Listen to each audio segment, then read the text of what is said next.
Good morning, students. Today my topic is branches of chemistry, and number 6 branch is nuclear chemistry. What is the definition of nuclear chemistry? The branch of chemistry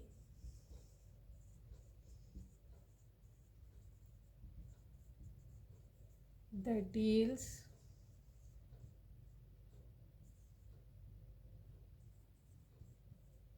with the study of radioactivity, nuclear process,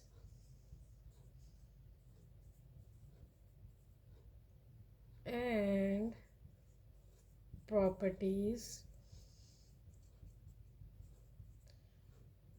is called nuclear chemistry. Nuclear chemistry में basically हम radio activity के बारे में study करते हैं, nuclear process और उनकी properties के बारे में। रेडियो एक्टिविटी क्या होती है? रेडियो एक्टिव एलिमेंट्स जो होते हैं वो अनस्टेबल होते हैं, इसकी वजह से उनके अंदर से रेडिएशंस निकल रही होती हैं, और जो प्रोसेस होता है इसे हम क्या कहते हैं? रेडियो एक्टिविटी कहते हैं। न्यूक्लियर प्रोसेस जो होते हैं, जैसे फॉर एग्ज़ाम्पल एटम बम वगैरह जो है वो यूरेनियम जो होते हैं, यूरेनियम के एटम्स जो है वो उनमें न्यूक्लियर फ्यूजन रिएक्शन होता है, तो वो उसके अंदर से रेडिएशंस निकलती हैं। For example alpha particles, beta particles और गैमा पार्टिकल्स जो है वो निकल रही होती हैं, रेज़। ठीक है, इनके बारे में स्टडी करने को हम क्या कहते हैं? न्यूक्लियर केमिस्ट्री कहते हैं। न्यूक्लियर केमिस्ट्री बेसिकली जो है इसलिए हम स्टडी करते हैं और हमें पता चल सके कि जो है इनका जो है वो ह्यूमन पे क्या इफ़ेक्ट हो रहा है, ठीक है, और जो है सॉइल पे क्या इफ़ेक्ट हो रहा है, एयर में क्या इफ़ेक्ट हो रहा है, ठीक है। ये सब चीज़ें हम न्यूक्लियर केमिस्ट्री में स्टडी करते हैं। फॉर एग्ज़ाम्पल अमेरिका ने जापान के शहर हिरोशिमा और नागासाकी पे एटम बम का एक्सपेरिमेंट किया था, जिसकी वजह से वहाँ पर अभी भी वहाँ के ह्यूमंस और वहाँ के जितने भी सॉइल है और जितनी भी एयर है और जितने भी प्लांट्स हैं उनमें जो है अभी तक केमिकल्स के इफ़ेक्ट मौजूद हैं। ओके, तो तो इसके जहाँ कुछ फ़ायदे हैं और वहाँ नुकसान भी हैं। एप्लीकेशन जो है हम कहाँ कहाँ यूज़ करते हैं?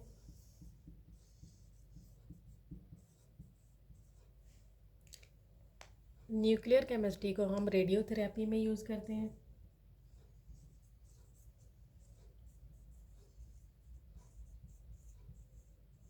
कैंसर के जो पेशेंट होते हैं उनके ब्लड में जो है वो ब्लड में रेडिएशन पास की जाती है, ताकि जो है उनकी जो सेल्स जो हैं वो कैंसर वाले वो जो है उनको किल किया जा सके और ख़त्म किया जा सके, तो वो रेडियोथेरापी के थ्रू होता है। ठीक है, इसी तरह जो है वो फूड की प्रिजर्वेशन में यूज़ करते हैं। जितने भी फूड्स वगैरह आइटम वगैरह होते हैं उनमें कुछ दिनों बाद जो है वो बैक्टीरिया या फंगस ग्रो होना शुरू हो जाते हैं, तो उनके ऊपर रेडिएशन पास की जाती है ताकि जो है वो फंगस और बैक्टीरिया जो है वो किल हो जाएं और ज़्यादा अरसे के लिए चल सकें। ठीक है, नेक्स्ट है हमारे पास जनरेशन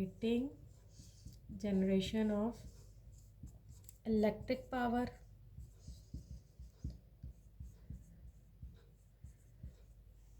इलेक्ट्रिक पावर की जनरेशन में यूज़ करते हैं। फॉर एग्ज़ाम्पल यूरेनियम जो है जब हम उसका न्यूक्लियर फ्यूजन रिएक्शन करते हैं तो उसके अंदर से जो है वो रेस निकलती हैं, हीट निकलती है, जिसके थ्रू हम जो है वो वाटर बॉयल करते हैं, और वाटर बॉयल होने से क्या होता है? स्टीम निकलती है। उस स्टीम से जो है हम टरबाइन को रन करते हैं और इलेक्ट्रिसिटी प्रोड्यूस करते हैं। ठीक है, नेक्स्ट ब्रांच है हमारे पास एनवायरमेंटल केमिस्ट्री। एनवायरमेंटल केमिस्ट्री की डेफिनेशन क्या है? The branch of chemistry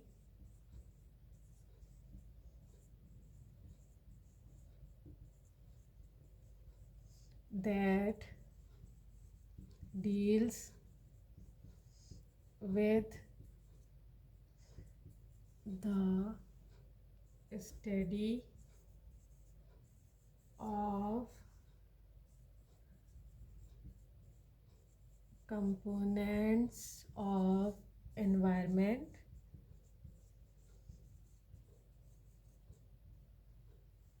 and human activities on environment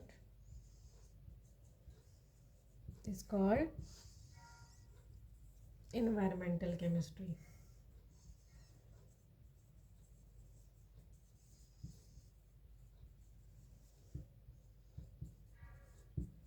environmental chemistry जो है इसमें हम स्टडी करते हैं एनवायरनमेंट के कंपोनेंट्स के बारे में।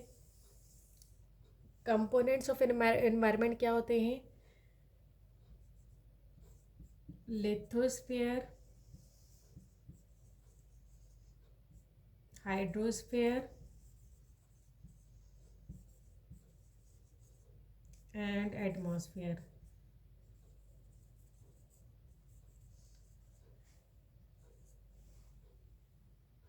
एनवायरनमेंट के जो कंपोनेंट्स होते हैं वो तीन होते हैं। लिथोस्फीयर यानी अर्थ को बोलते हैं हम, ठीक है। हाइड्रोस्फीयर क्या होता है? वाटर को कहते हैं। और एटमॉस्फेयर क्या होता है? एयर होता है। अर्थ के तीन कंपोनेंट्स होते हैं। एनवायरनमेंट के तीन कंपोनेंट्स होते हैं, अर्थ, वाटर एंड एयर, ठीक है। And human activities on environment, यानी हम जो इंसान हैं, हाँ, उन हमारी क्या जो है एक्टिविटीज़ हैं जिसकी वजह से एनवायरनमेंट को नुकसान पहुंचता है। फॉर एग्ज़ाम्पल अर्थ है, अर्थ पे जो है हम जो है वो दरख्त वगैरह काट देते हैं जिसकी वजह से ऑक्सीजन की मिक़दार कम हो जाती है, तो इससे हमें नुकसान होता है, ठीक है। वाटर जो है, वाटर के अंदर जो है केमिकल इंडस्ट्री से जो हम वेस्ट जो है डंप करते हैं वहाँ पे लैंड में, ठीक है, वाटर के अंदर, उसके ज़रिए पोल्यूशन होता है, ठीक है। एयर के अंदर जो है वो हम जितने भी जो है स्मोक वगैरह गाड़ियों के धुआं होते हैं, ठीक है, इसकी वजह से जो है एयर जो है वो पॉल्यूटेड हो जाती है, तो हमारा एनवायरनमेंट पॉल्यूटेड हो जाता है, ठीक है। तो इन सब चीज़ों के बारे में जो हम जो स्टडी करते हैं इसे हम क्या कहते हैं? एनवायरमेंटल केमिस्ट्री कहते हैं, ठीक है। अच्छा, एप्लीकेशंस क्या होती हैं एनवायरमेंटल केमिस्ट्री की? What are the applications of environmental chemistry? Environmental chemistry को जो है हम दूसरी ब्रांचेस से में भी स्टडी करते हैं। फॉर एग्ज़ाम्पल बायोलॉजी, फॉर जैसे कि जानदार चीज़ों के बारे में एक, और जियोलॉजी यानी ज़मीन के बारे में जो हम पढ़ते हैं, जियोलॉजी। इकोलॉजी यानी जो कि हमारी ज़मीन, वाटर और लैंड के बारे में होते हैं, ठीक है। और सॉइल एंड वाटर में यूज़ कर इसको जो है हम पढ़ते हैं। सॉइल और वाटर में क्या क्या जो है पोल्यूशन है उसमें हम डिस्कस करते हैं। और हम एनवायरमेंटल केमिस्ट्री को इसलिए स्टडी करते हैं कि जो है to protect, to control pollution को कंट्रोल करने के लिए जो है हम स्टडी करते हैं, ठीक है। So these are the applications of environmental chemistry. Okay, thank you, take care and अल्लाह हाफिज़।